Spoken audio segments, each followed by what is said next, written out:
Cease fire का मतलब ये थोड़ी है घर चले गए हम लड़ाई बंद करके, नहीं। याद रखिए, सीज फायर का मतलब है जो आप काम कर रहे हैं उसको रोक दीजिए और अगले ऑर्डर की वेट करिए। ये मतलब होता है सीज फायर का। जो आपके ट्रिगर से उंगली हटा दीजिए बस और वेट करिए। आपकी वेपन्स भी वही हैं, आपके फाइटर्स भी वही खड़े हैं, आपके पायलट्स भी रेडी है, आपकी आर्टिलरी गन्स भी रेडी हैं, कोई वहां से नहीं हटा। इसको सीज फायर कहते हैं। तो इसमें तो हल्ला किस बात का? इसमें कोई बड़ी नहीं। कोई देखिए, ऐसा है, आप सिविलियंस जो होते हैं उनको ये सब पता नहीं होता, वो इमोशनली बात करते हैं वोट गैदरिंग के लिए। भैया लड़ाई के टाइम में भी वोट गैदरिंग का सिलसिला जारी रखा तो फिर आपका देश प्रेम कहां गया? मेरा वतन पाकिस्तान नमक पैदा करने वाले मुल्कों में दुनिया पे दूसरे नंबर पे आता है, लेकिन नमक हराम पैदा करने वालों में नंबर 1 है।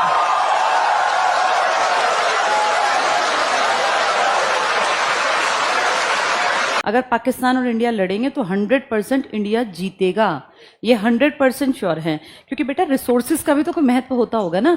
आज तक इतिहास में जितने युद्ध लड़े, 47-48 में हमारी लड़ाई थी, इसके बाद 65 में लड़ाई थी, 71 में लड़ाई थी, 99, एक भी लड़ाई पाकिस्तान नहीं जीता।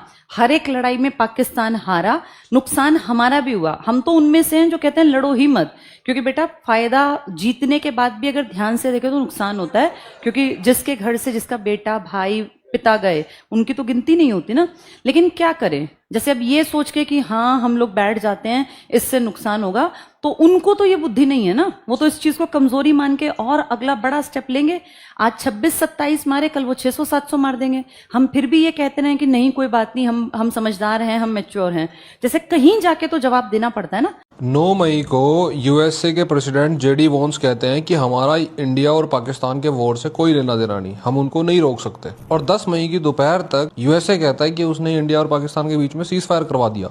इस बीच में 3 मेजर चीजें हुई। पहला तो ये कि शहबाज शरीफ ने एक मीटिंग बुलाई एनसीए की। एनसीए मतलब नेशनल कमांड अथॉरिटी, जो पाकिस्तान में न्यूक्लियर वेपन्स और न्यूक्लियर अर्सेनल की पूरी रिपोर्ट हिसाब किताब रखता है। दूसरा, दिल्ली के ऊपर बैलिस्टिक मिसाइल छोड़ी गई जिसमें न्यूक्लियर वेपन रखा जा सकता है लेकिन रखा नहीं था, यानी कि वो टेस्ट मिसाइल थी। तीसरा, यूएसए की एनजीए एक एजेंसी है जो स्पाई सैटेलाइट्स के थ्रू हर चीज को ट्रैक करती रहती है कि कौन कंट्री कब क्या कर रहा है, कोई ऐसा ना हो कि न्यूक्लियर वेपन उठा ले। वहां से सिग्नल गया सीधे वॉशिंगटन के भाई कुछ सीरियस है पाकिस्तान की तरफ। क्या ये मान लेना चाहिए कि भाई पाकिस्तान जो है वो न्यूक्लियर वेपन्स को मोबिलाइज कर रहा था? और अगर ऐसा है तो फिर डरा कौन? जब वो हो ही रही है तो अच्छे से करो। न्यूक्लियर वेपन्स लाने का मतलब तो ये है कि आप जानते हो कि आप फेस नहीं कर पाओगे नॉर्मल एक कन्वेंशनल, एक सिंपल जो लड़ाई होती है उसको, कन्वेंशनल वारफेयर को। सामने किसी के मुंह पे माइक लगाइए, पूछिए भैया 47 में जो युद्ध हुआ था कौन जीता था? वो कहेगा पाकिस्तान। पूछिए 65 में कौन जीता था? कहेगा पाकिस्तान। पूछिए 71 में कौन जीता था? कहेगा पाकिस्तान। पूछिए 99 में कौन जीता? कहेगा पाकिस्तान। अब पाकिस्तान जीता था तो क्या उसके पास? कश्मीर 70% हमारे पास। शिमला समझौता हमने किया। कैसे किया? लाहौर में घुस के मारा था, उसके बाद किया। 93,000 सैनिक जो है तुम्हारे हमने बैठाए थे। करगिल में हमने तुमको घदेड़ के मारा, जिस हिस्से में तुम कब्जा करने आए थे वो हमारे पास है। जिस सियाचिन में तुम बैठे थे वहां से ऑपरेशन मेघदूत से तुमको हमने लात मार के हटाया। लेकिन पाकिस्तान ने पूछ लीजिए, कहेंगे नहीं नहीं भाई साहब, जीते तो हम ही हैं। भारत कहां जीता है? ऐसे ही कहानी ऑपरेशन सिंदूर को लेकर है। इस बार भी उन्होंने गाना गाना शुरू कर दिया। 2019 में भी यही किया था। इंडिया ने जब पाकिस्तान के F-16 लड़ाकू विमान को गिरा दिया था और अभिनंदन को पाकिस्तान से शान से वापस बुला लिया था, तो पाकिस्तानी उसी में खुश थे कि जी चाय चाय चाय चाय चाय। अरे किसी ने उनको बताया क्यों नहीं कि भाई तुम्हारी संसद में कहा गया था कि बाजवा साहब के पैर कांप रहे थे, इमरान साहब की जो है वो फट के फ्लावर हो गई थी और वो कह रहे थे अल्लाह के वास्ते छोड़ दो वरना हिंदुस्तान धुआं धुआं कर देगा। और पिछली बार जो धुआं धुआं नहीं किया था वो इस बार कर दिया, घर में घुस के मारा। लेकिन इसके बाद ही पाकिस्तान की मीडिया और जनता जो है आए हाय सोशल मीडिया से लेकर सड़कों तक जश्न का माहौल है, मानो कोई कसम से कह रहे हैं। इंडियन आर्मी की प्रेस कॉन्फ्रेंस जो थी वो किसी ब्लॉकबस्टर एक्शन मूवी से कम नहीं थी। हर दावा जो किया गया वो सबूतों के साथ था। हर सवाल का जवाब जो था वो तीखा और ठोस था। डीजी ऑपरेशन ने जब माइक थामा और ये कहा कि हमारा काम निशाना साधना है, लाशें गिनना नहीं, तो लगा कि यार पीछे से सीटी मार मूवमेंट था। वो पाकिस्तान की तरफ से कहा गया कि कब्र खोदने का काम जो है वो पाकिस्तान का है, वहां लाशें कितनी गिरेंगी वो हम तय करेंगे। और ये हुआ भी।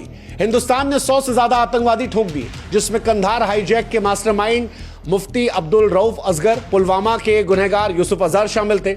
इसके अलावा पाकिस्तानी सेना को झटका लगा। पाकिस्तानी सेना के 35 से 40 अधिकारी मारे गए हैं। 4-5 के तो नाम भी सामने आ गए हैं और कुछ में तो शहबाज शरीफ खुद मौजूद थे उनके अंतिम क्रियाक्रम में। हिंदुस्तान का संदेश बड़ा क्लियर था कि इस बार मारा है, अगली बार फिर मारेंगे, जगह तुम्हारे घर में। और यह सब कुछ प्रेस कॉन्फ्रेंस में था। और हिंदुस्तान की प्रेस कॉन्फ्रेंस ने दिखाया कि प्रेस कॉन्फ्रेंस होती कैसे है, क्योंकि पाकिस्तान में जो हुआ था वो सर्कस का तमाशा था।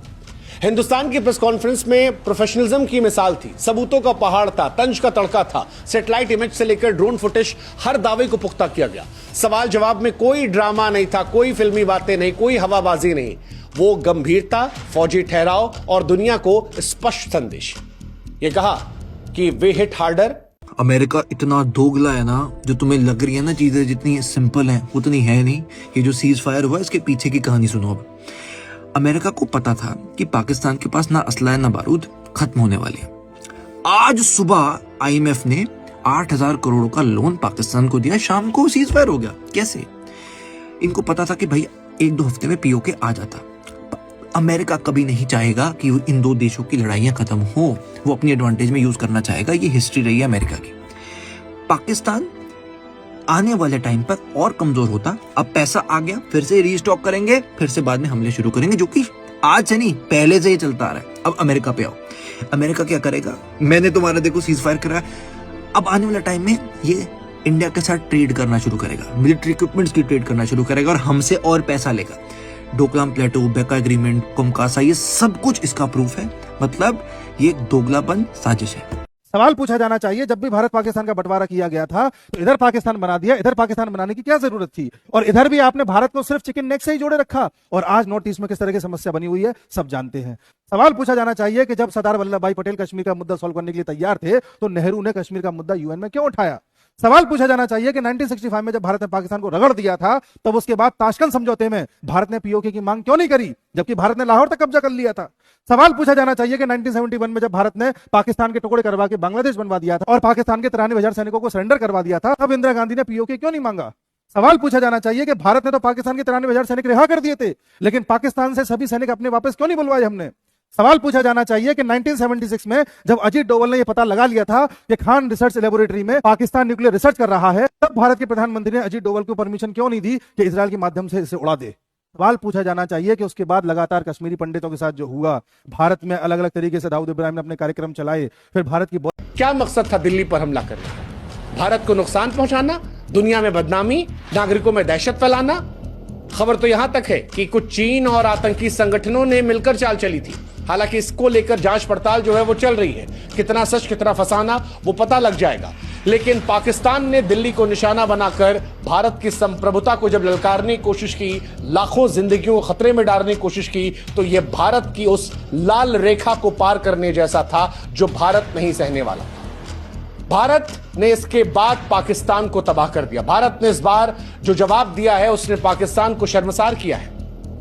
लेकिन सिरसा में जो हुआ वो भारत के लिए खतरनाक हो सकता था अगर भारत का एयर डिफेंस सिस्टम स्ट्रांग नहीं होता, क्योंकि आधी रात के अंधेरे में आसमान चमक रहा था, धमाकों की आवाजें आ रही थी, मलबा गिरता दिखा, सोशल मीडिया पर लोग हैरान थे। ये तो भारत के देसी मिसाइल सिस्टम की ताकत थी कि सब कुछ काबू में रहा।